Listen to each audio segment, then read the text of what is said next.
The massive space station called Nexus floated in the darkness between stars like a giant metal city. Nobody owned this place. It belonged to everyone and no one at the same time. Traders from 100 different worlds came here to buy and sell their goods. The station had one simple rule that everyone followed: no fighting, no wars, just business. In the heart of this floating city sat a small bar called The Void's Rest. The bar had dim lighting and soft music that made people feel calm after long trips through space. The owner was a human named Taemin, who had run this place for 5 years now. He was not very tall and had black hair that was always neat. His face looked kind and his eyes were gentle when he talked to customers every morning. Taemin would open his bar at exactly 8 in the morning. He would clean the glasses until they sparkled. He would check his supply of drinks from different worlds. He sold Zentari wine that glowed blue in the dark. He had Corvin whiskey that could burn your throat if you drank too much. He even kept Earth beer for the few humans who passed through the station. The first customers usually came in around 9. They were mostly traders who wanted something to drink before they started their business day. Taemin knew most of them by name. There was Captain Veltar, who flew cargo ships between the outer colonies. He always ordered the same thing every day: a glass of Zentari wine and some fried Kalos nuts. Then there was Dr. Zinara, who worked at the station's medical center. She liked to drink hot Terran coffee before her shift started. She would sit at the corner table and read reports on her datapad while Taemin quietly cleaned glasses behind the bar. Around noon, the bar would get busier. Station workers would come in for lunch. Taemin served simple food that tasted good: grilled meat from different worlds, vegetables that grew in the stations, gardens, bread that his assistant Sora baked fresh every morning. Zora was a young human woman who had come to the station 2 years ago. She had long black hair and bright eyes that seemed to notice everything. She worked the evening shift when Taemin needed to rest. She was good at remembering what customers liked to drink and always had a smile for everyone. Afternoon brought different kinds of customer. Security officers who kept peace on the station would stop by for quick drinks between their patrols. Maintenance workers who fixed the air systems and power generators would come in dirty from their jobs. Taemin served them all the same way, with respect and kindness. He never asked too many questions about where people came from or what they did for work. The bar was a place where anyone could sit and drink in peace. Some customers were clearly rich merchants who wore expensive clothes. Others were simple workers who counted their coins carefully before ordering. Taemin treated them all exactly the same. The evening hours were usually the busiest time. Ships would dock at the station after long trips through space. Tired crews would stumble into the bar looking for strong drinks and hot food. Sora was excellent at handling the evening crowd. She could serve 10 customers at once and never forget an order. Taemin would often watch her work and feel proud. She had learned the business quickly and customers loved her cheerful personality. She could make anyone laugh even after they had bad luck with their trading deals or problems with their ships. The bar had become famous throughout this part of the galaxy. Travelers would tell their friends about the quiet, human bartender who made the best drinks and never caused trouble. The walls were covered with pictures and gifts from customers who had visited over the years. There was a signed photo from Captain Rexandu, who had discovered a new trade route to the Spiral Arms. There was a small crystal statue from the miners of Kepler Station who said Taemin had helped them celebrate their biggest find ever. There was even a thank you note from Ambassador Linoro, who said the bar was the only place on the station where different species could drink together without fighting. But the most special thing in the bar was not on the walls. It was the way Taemin made everyone feel welcome. When the big furry Wookins came in, they had to duck under the doorway because they were so tall. Taemin had special tall chairs made just for them. When the tiny pixie folk visited, they needed booster seats to reach the bar. Taemin had those too. He learned a few words in dozens of different languages so he could greet customers in their own speech. He knew which species could not drink alcohol and always had other options ready. He understood that some aliens needed their food cooked in special ways. Because of their biology, the regular customers had started to think of the bar as more than just a place to drink. It felt like home to many of them. Traders who spent months alone in space would come here to talk with other beings. Workers who lived in tiny rooms on the station could relax in the comfortable Min seemed to understand that people needed more than just drinks. They needed a place where they could forget their troubles for a while. They needed somewhere they could talk to friends or just sit quietly and think. He was always polite but never pushy. If someone wanted to talk, he would listen. If someone wanted to be left alone, he would respect that. He had a gift for knowing exactly what each customer needed. The bar ran like clockwork every day. The same routines, the same quiet efficiency, the same peaceful atmosphere. Taemin had created something special here, a little island of calm in the busy chaos of the space station. But on this particular day, something was different. When the afternoon shift started, Taemin noticed unusual activity on the station's docking bays. A large ship had arrived during the night. It was not like the normal trader vessels or passenger ships. This one was dark and had strange markings on its hull. Station security was being more careful than usual. They were checking identification more thoroughly and asking more questions. Taemin could see them through the bar's windows, moving in groups instead of walking alone like they normally did then. Around 4 in the afternoon, the first group of strangers entered his bar. They were not like his regular customers. These beings were large and covered in thick scales that looked like armor. Their eyes were cold and yellow like a reptile's. Their voices were harsh and rough when they spoke to each other in their own language. Min had seen many different species over the years, but something about these creatures made him feel uneasy. They moved like predators, always watching for threats or opportunities. Their hands never strayed far from the weapons they carried on their belts, but Taemin was a professional. He walked over to their table with the same polite smile he gave all his customers. He asked what they would like to drink in his usual friendly voice. The largest of the creatures looked at him with those cold yellow eyes and ordered expensive Corvin whiskey. For the whole group, his voice sounded like rocks grinding together when he spoke. As Taemin served their drinks, he could not help but notice how the other customers in the bar had gone quiet. Everyone seemed to sense that something dangerous had entered their peaceful space, but Taemin continued to do his job. He served the drinks, he cleaned the glasses. He smiled and nodded when the strangers made loud comments about their business. He did not know yet that these beings were Krillian slavers. He did not know that their ship was full of captured sentient beings who would be sold like objects.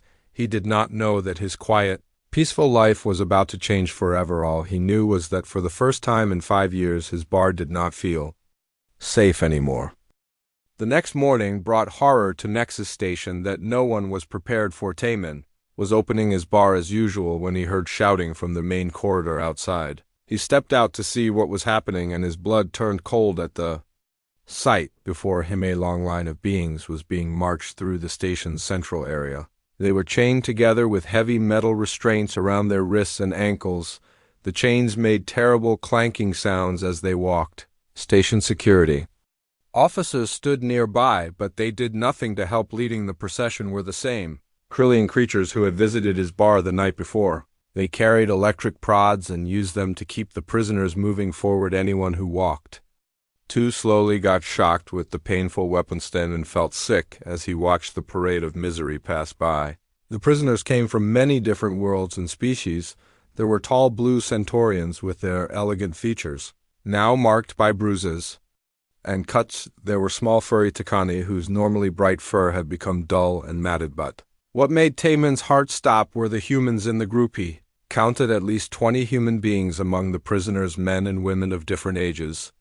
Some were clearly miners from the outer colonies based on their work clothes. Others looked like farmers or small town people who had never expected to see the inside of a slave ship. There were families among them. A human woman carried a small child who could not have been more than 5 years old. The woman whispered comforting words to the scared little boy, but her own eyes were filled with terror. An elderly human man helped his wife walk as she struggled with the heavy chainstay. Men recognized some faces from his past. A young man named Han Wu, who had worked as an engineer on mining station Alpha 7. Taemin had met him months ago when Han Wu stopped at Nexus Station on his way to visit his pregnant wife on Earth. Also, Men Seo, a teacher who had come through the station several times. She taught children on the colony world of New Seoul and always talked about her students with such love and pride. Now she walked in chains like a common criminal. The Krillian leader, who Taemin now knew was called Scarhide, because of the terrible marks covering his scales, walked alongside the prisoners. He seemed to enjoy the attention from the station population. Many beings had come out of their shops and workplaces to watch the grim procession. Scarhide spoke loudly, so everyone could hear him telling the crowd about his successful raid on the mining colonies. He described how easy it had been to capture these beings while they slept in their homes. He laughed as he talked about separating families and loading them into cargo holds like animals. The worst part was that no one could do anything to stop this. Station Commander Nalcor stood with his security team watching the parade, but his hands were tied. By galactic law, the Krillians had legal permits to transport these beings. They claimed the humans had been captured during a legitimate debt collection operation. It was all lies, of course. Everyone knew the Krillians were slavers who raided peaceful colonies, but they were very careful to create fake legal documents that made their crimes look like legitimate business. The galactic courts moved too slowly to help these victims. As the prisoners passed by Taemin's bar, some of them looked through the windows with desperate eyes. They knew this might be their last chance to see normal life before disappearing into the slave markets. The children clung to their parents and cried, quietly, not understanding why this was happening to them. Yunwoo spotted Taemin standing in the doorway. The young engineer tried to say something, but one of the Krillian guards shocked him with an electric prod for talking.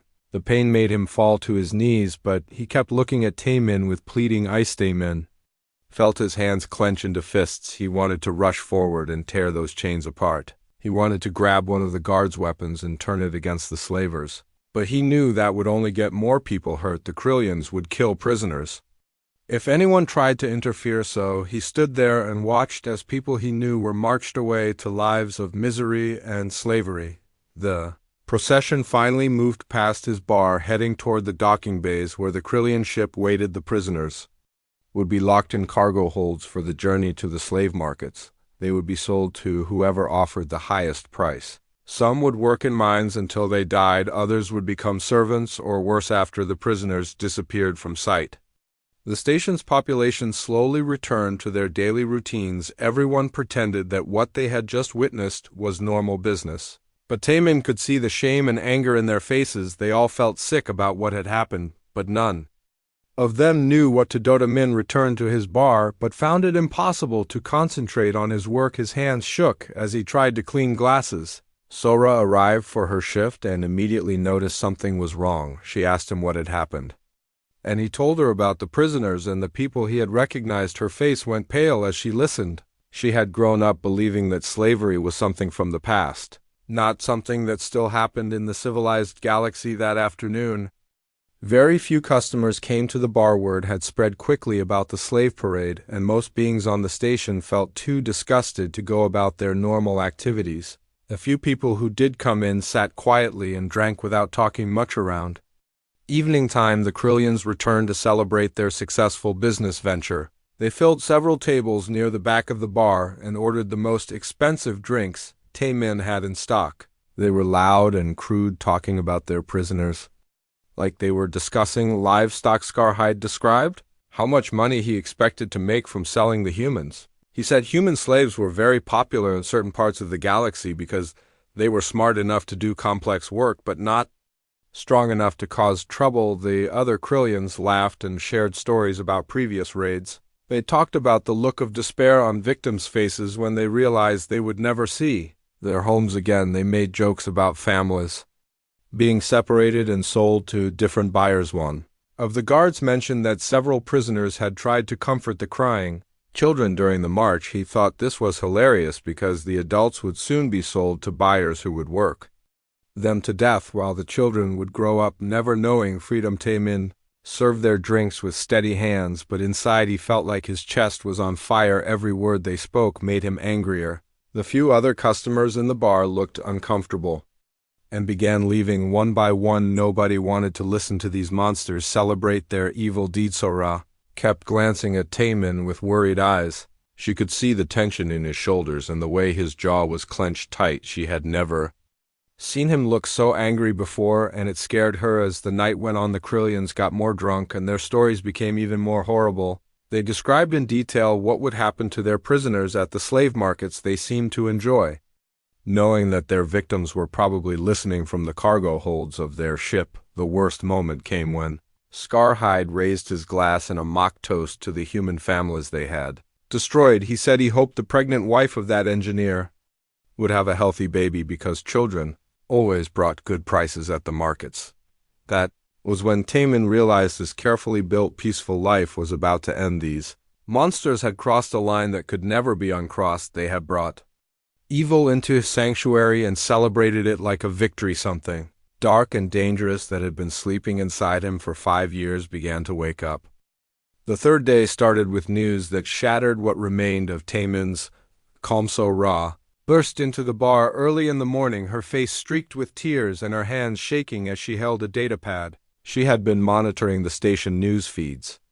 Like many other residents hoping for good news about the prisoners, instead she found something that made her sick to her stomach. During the night, Hyunwoo, the young engineer, had tried to escape from the Krillian ship. He had somehow managed to break free from his restraints and made it halfway to the station's communication center before the guards caught him. His plan had been simple and desperate: send a message to his pregnant wife on Earth to let her know he was alive and ask for help.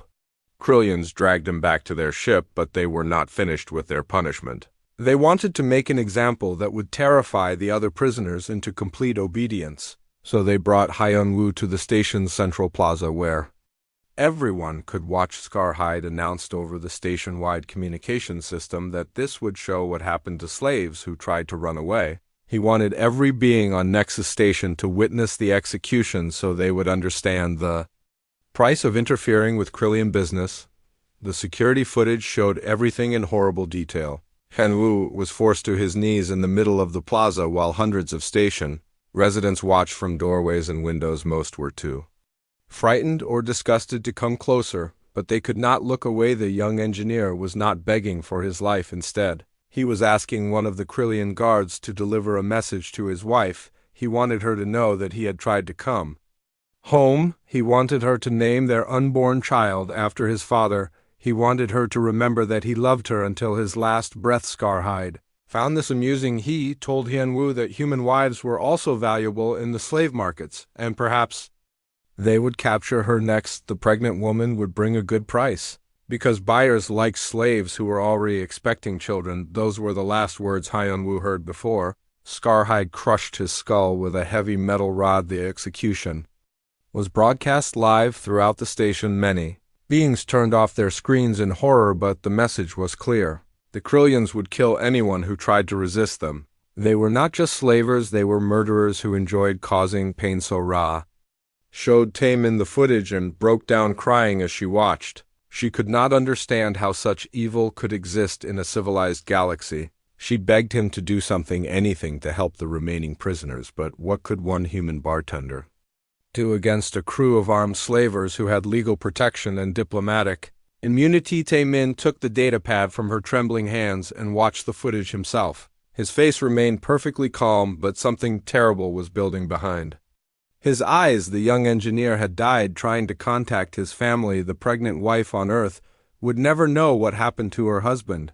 The unborn child would grow up without ever meeting their father. That evening, the Krillians returned to the bar in an even more celebratory mood. They had enjoyed their morning entertainment and were eager to share the details with anyone who would listen. The few customers in the bar tried to ignore them, but the slavers spoke loudly enough for everyone to hear. Scarhide described the look of despair on Hyunwoo's face when he realized his escape attempt had failed. He laughed about the young man's final words and made crude jokes about what they would do to his pregnant wife if they ever found her. The other Krillians shared similar stories from their past raids. They talked about parents watching their children being sold to different buyers. They described the sounds prisoners made when they realized they would never see their families again. One guard mentioned that several of the remaining human prisoners had stopped eating after witnessing the execution. He thought this was foolish because starving slaves brought lower prices at the markets, but he also found it amusing that humans were so weak emotionally. As the night went on, their conversation turned to Sora, who was trying to serve other customers while staying as far away from the Krillians as possible. Scarhide had been watching her with his cold yellow eyes and making comments about her appearance to his crew. He said, She was exactly the type of human female that brought high prices in the pleasure slave markets. She was young and pretty with long black hair and bright eyes that showed intelligence. Buyers paid extra for slaves. Who could think and feel because their suffering was more entertaining? The other guards agreed and began discussing her potential value in crude detail. They speculated about which buyers would want her, and what kind of work she would be forced to do. They made bets about how long it would take to break her spirit. Completella Sora heard every word and moved closer to Taman behind the bar. She was terrified but tried to keep working normally. She did not want to give the slavers the satisfaction of seeing her fear, but her hands were shaking as she cleaned glasses. The conversation got worse as the Krillians drank more alcohol. Scarhide began describing specific buyers who specialized in human females. He talked about their methods for training new slaves and the punishments they used to ensure obedience. He said the best part about capturing station workers like Sora was that no one would report them missing. The Galactic authorities did not keep track of individual humans who worked in neutral space. She could disappear and nobody would ever know what happened to her. One of the guards suggested they should take her tonight while the station was still in shock from the morning execution. The security forces would be too busy dealing with the aftermath to notice one missing Bartender. Scarhide liked this idea and began making plans out loud. He would grab her after the bar closed and drag her back to their ship. The other prisoners would see what happened to beings who served slavers and might become more cooperative. The breaking point came when Scarhide stood up from his table and walked toward the bar. He had decided not to wait until closing time. He was drunk on alcohol and power and wanted to take what he considered his property right now. So Ra saw him coming and backed against the wall behind the bar. Her eyes were wide with terror as the massive scaled creature approached. She looked at Taman desperately, hoping he could protect her somehow. Scarhide reached across the bar with one clawed hand and grabbed Sora's wrist. He pulled her toward him while she struggled and cried out in fear. His grip was so tight that her bones creaked under the pressure. Taman immediately stepped between them and politely asked the slaver to release her. His voice was calm and respectful as always, but there was something different in his tone, something that made the temperature in the room seem to drop. Scarhide laughed at the pathetic human bartender who dared to challenge him. He tightened his grip on Sora's wrist and told his crew to watch as he taught this slave how to show proper respect to his betters. The other Krillians cheered and urged their leader to make an example of the foolish human who did not know his place. But as Scarhide drew back his other hand to strike Taman, he noticed something that made him pause. The bartender's eyes had changed. They were no longer gentle and kind. They burned with a cold fury that seemed to freeze the air around them. For just a moment Scarhide felt something he had not experienced in years. Fear. Then the moment passed and his arrogance returned. He was a powerful Krillian warrior who had killed hundreds of beings with his bare hands. What could one weak human bartender possibly do to stop him? He found out when his hand came down in a vicious backhand that should have broken Taman's neck. Instead, everything changed forever.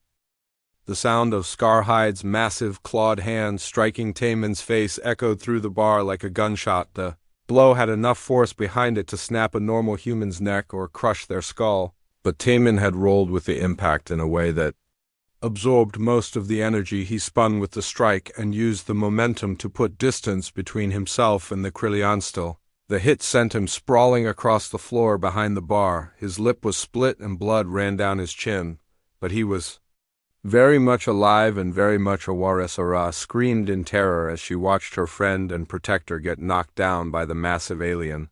The few remaining customers in the bar froze in shock, not knowing what to do. The Krillian crew erupted in laughter at their leader's display of dominance. Scarhide still held Sora's wrist in his crushing grip and began describing exactly what he planned to do with his new acquisition. He would drag her back to his ship and chain her with the other prisoners. She would learn what it meant to be property instead of a person. But something was wrong with the atmosphere in the barth. Temperature seemed to drop several degrees and the air itself felt heavy, like the moment before a terrible storm breaks. The laughter from the Krillian crew began to die away as an instinctual warning screamed through their primitive brains. Something dangerous was in the room with them, something that made their scales crawl with an ancient fear that their species had not felt in thousands of years. Behind the bar, Taman slowly rose to his feet, but the mild-mannered bartender who had fallen was not the same being who stood up.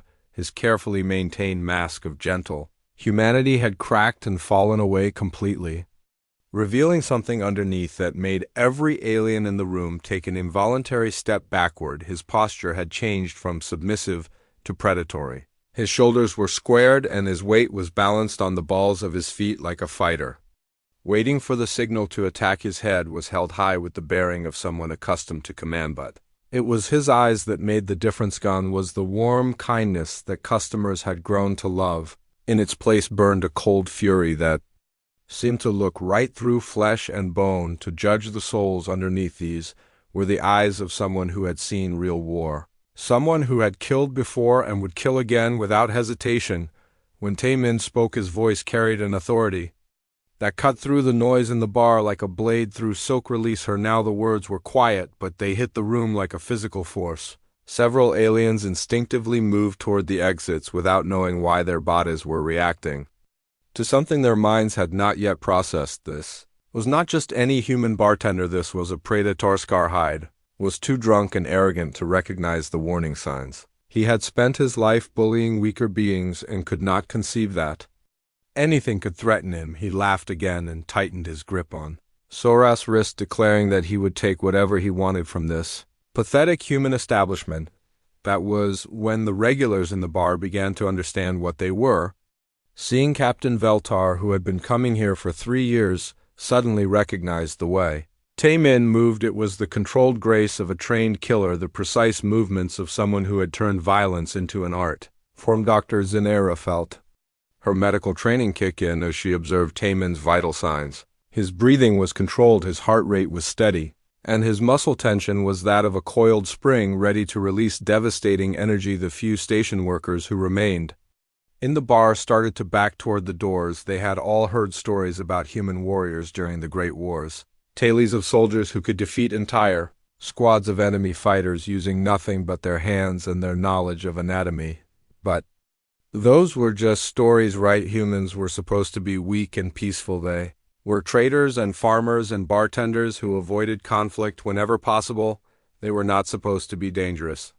The revelation hit the bar's regular patrons like a physical blow as they finally understood what they had been looking at for 5 years. This was not some random human who had wandered into their corner of space seeking a quiet life. This was a soldier, warrior, killer who had been hiding in plain sight. The scars that he kept hidden under his shirt were not from accidents or unfortunate encounters. They were battle wounds earned in combat against enemies that most civilians could not even imagine. The way he moved when he cleaned glasses was not just efficiency, it was muscle memory from weapons training.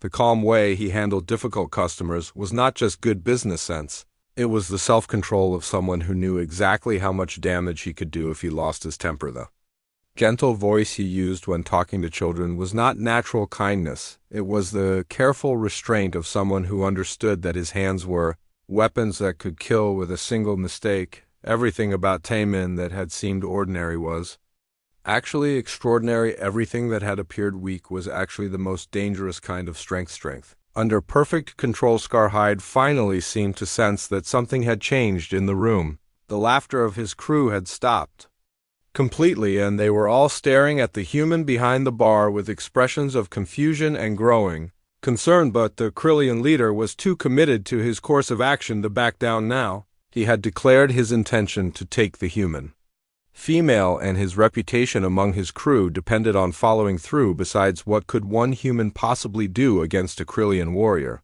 who stood twice his height and weighed 3 times as much? He was about to find out. Mim moved around the bar with liquid grace that made it look like he was floating rather than walking. His steps made no sound on the floor, and his hands hung loose at his sides but ready to move with lightning speed as he approached the massive alien holding Sora hostage. The other Krillians began reaching for their weapons.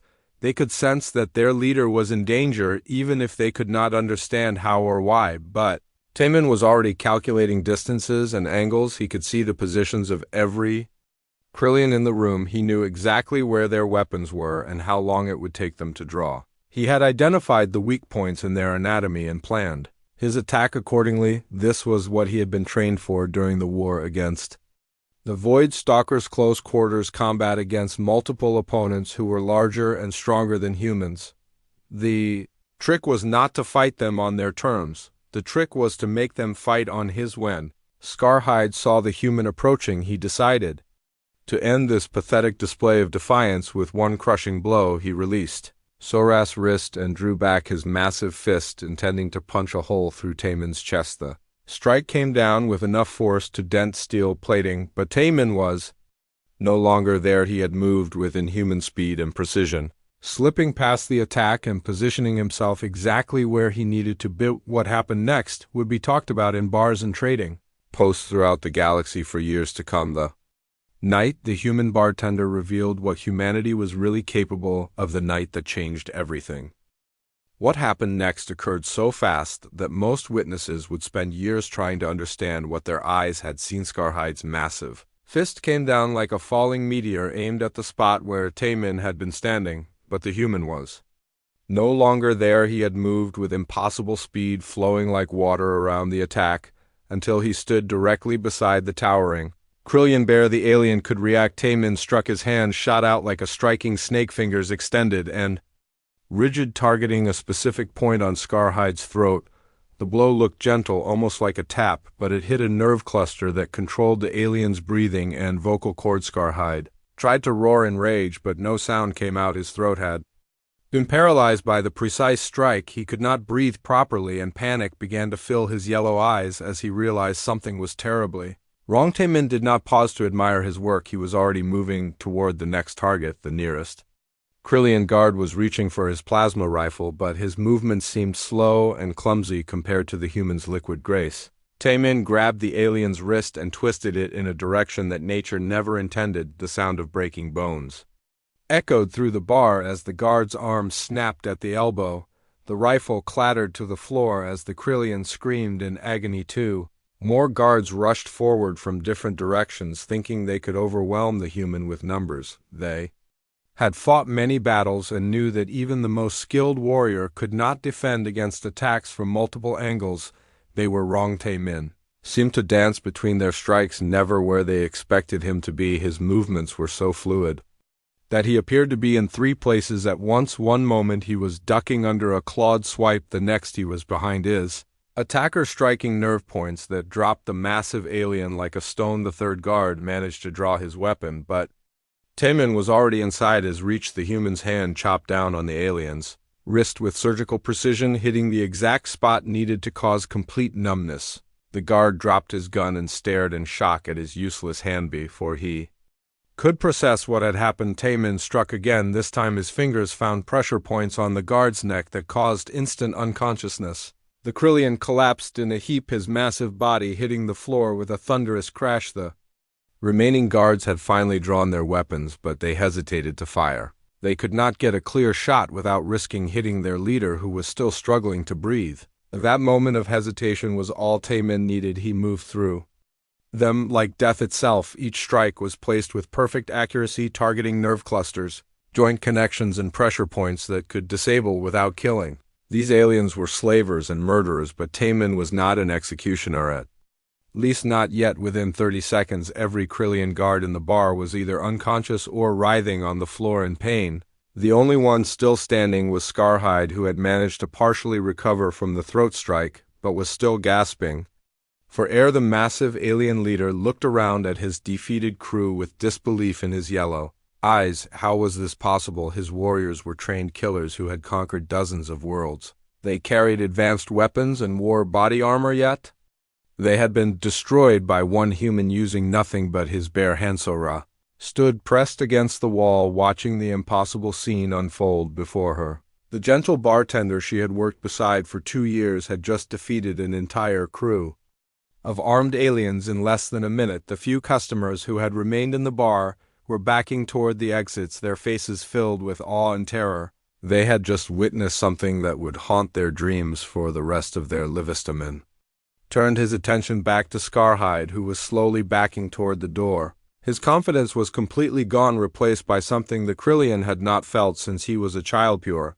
terror. You should have stayed on your ship, Taemin said quietly. His voice was calm and controlled, but it carried the weight of absolute certainty. Scarhide tried to speak, but his damaged throat could only produce a harsh whisper. He threatened to kill everyone on the station, to enslave every human he could. Fine to make Taman watch as he tortured Sora before selling her to the worst buyers in the galaxy. The threats stopped when Taman stepped closer. The human moved with predatory grace, closing the distance between them while Scarhide stumbled backward in panic. The alien was twice Taman's size and covered in natural armor, but he knew with absolute certainty that he was about to die. Taman reached out with both hands, placing them on either side of the Krillion's massive skull. His fingers found specific pressure points that had been mapped by human scientists during the war against alien species that thought they were superior to humanity. Scarhide's eyes widened as he recognized the position. He had seen this technique used once before during a raid on a human military outpost. The memory filled him with horror as he realized what was about to happen to enslaved innocent people. Taman said, his voice carrying the weight of judgment, "You murdered Hyan Wu in cold blood. You threatened Sora. You celebrated the suffering of families torn apart." Each word was spoken with surgical precision, driving home the crimes that had brought them to this moment. The galaxy needs to learn that some lines cannot be crossed. Minutes. Hands moved with perfect technique, applying leverage and force in exactly the right way. The Krillian skull was incredibly thick and strong, but every defense had a weakness. If you knew where to look, the sound that followed would be remembered by everyone in the bar for the rest of their lives. It was like breaking pottery, but deeper and more final. Scarhide collapsed instantly, his massive body hitting the floor with enough force to shake the entire establishment. His yellow eyes stared at nothing, and his reign of terror was over. The bar fell into complete silence. Sora stared at Taman with a mixture of gratitude and shock. She was alive and free, but she had just watched her gentle friend kill someone with his bare hands. The disconnect between the mild bartender she knew and the deadly warrior she had just witnessed was almost impossible to process. The unconscious Krillian guards began to stir, some of them groaning as they regained awareness. They would live, but they would never forget what had happened here. Tonight, Amin walked calmly back behind the bar and began cleaning glasses as if nothing had happened. His movements were the same efficient motions that customers had watched for years, but now everyone understood what they were really seeing. These were not the actions of a simple bartender. These were the habits of a soldier who had learned to find peace in routine. After experiencing the chaos of war outside, sirens began to wail as station security responded to reports of violence in the bar, but Taman showed no concern. He simply continued his work while waiting for the authorities to arrive. The mild-mannered human who had served drinks and listened to customers' troubles for 5 years was gone. In his place stood someone who had just reminded the galaxy why humans were feared throughout the known worlds. The war was over, but the warrior remained, and he had just sent a message that would echo through every slave market in Raider base. From here to the Galactic Rim, humanity was not as defenseless as it appeared. Some humans were very, very dangerous, and they would not tolerate evil in their presence. The aftermath of the confrontation spread through Nexus Station faster than light itself. Within an hour, every being on the station had heard some version of the story. The details varied depending on who was telling it, but the core facts remained the same. A human bartender had single-handedly destroyed an entire crew of Krillian slavers using nothing but his bare hand. Station security arrived to find a scene that defied explanation. The bar was filled with unconscious alien warriors and their dead leader, while Taman calmly cleaned glasses behind the counter as if nothing unusual had happened. Commander Nalcor himself came to investigate the incident. The veteran Zentari administrator had seen many strange things during his years running the station, but this was beyond anything in his experience. The few witnesses who remained gave confused accounts of what they had seen. They described movements too fast for the eye to follow, strikes that disabled massive aliens instantly, and a transformation that turned a mild bartender into something from their worst nightmares. The security footage told the real story. Commander Nalcor watched the recordings again and again, trying to understand what he was seeing. The fight, if it could even be called that, demonstrated combat skills far beyond anything civilian populations were supposed to possess. This was not amateur brawling or lucky strikes. This was professional military training at the highest level when Nalcor confronted Taemin about his background. The human finally revealed the truth that he had hidden for 5 years. He was not just some refugee seeking a quiet life. He was Captain Taemin of the Human Defense Corps, decorated veteran of the Void War survivor. Of battles that had become legends throughout human space, he had commanded troops in the defense of Terra during the darkest days of the alien invasion. He had led boarding parties against enemy ships that were 10 times larger than anything humans had built. He had developed the close combat techniques that allowed human soldiers to fight alien warriors who were bigger, stronger, and better armed. But the war had taken its toll on him like it had on so many others. When the fighting finally ended, he could not adjust to normal civilian life on Earth. The sounds of peace seemed too quiet after years of constant battle. The sight of happy families reminded him of all the people he had failed to save, so he came to Nexus Station seeking something he had never known before, a chance to help people without killing anyone, a place where his worst memories could not follow him. A simple life, serving drinks and making travelers feel welcome. For 5 years it had worked. He had found peace in the routine of running his bar. He had discovered joy in small kindnesses and quiet conversations. He had almost convinced himself that the warrior inside him was gone forever, but some things cannot be forgotten and some lines cannot be crossed. The legal aftermath proved more interesting than anyone expected. While the station technically prohibited violence, the Krillians had committed assault and attempted kidnapping. More importantly, their diplomatic immunity dissolved when investigators discovered they had been operating far outside their legal parameters. The slave permits they carried were forgeries. Their capture of the mining colony residents had been an illegal raid with no legitimate authority. Their entire operation was exposed as a criminal enterprise that had been masquerading as legal business. Within days, their ship was impounded and the surviving prisoners were freed. The humans among them wept with joy as they realized they would see their families again. The other species were equally grateful to escape a fate worse than death, but the rescue came too late for Hyenwu. His body was returned to Earth, where his pregnant wife held a funeral for the man who had died trying to come home to her. The story of his sacrifice spread throughout human colonies and became a rallying cry for those who opposed the slave trade. Manesio, the teacher who had been among the prisoners, used her experience to become an advocate for stronger laws against slavery. She traveled from world to world telling her story and pushing for reforms that would prevent other families from suffering the same fate. The memorial she established in the station's central plaza became a gathering place for those who had lost loved ones to slavers. The inscription she chose was simple but powerful: for those who died dreaming of home and those who ensure the innocent can sleep safely. Taemin visited the memorial every morning before opening his bar. It became a quiet ritual that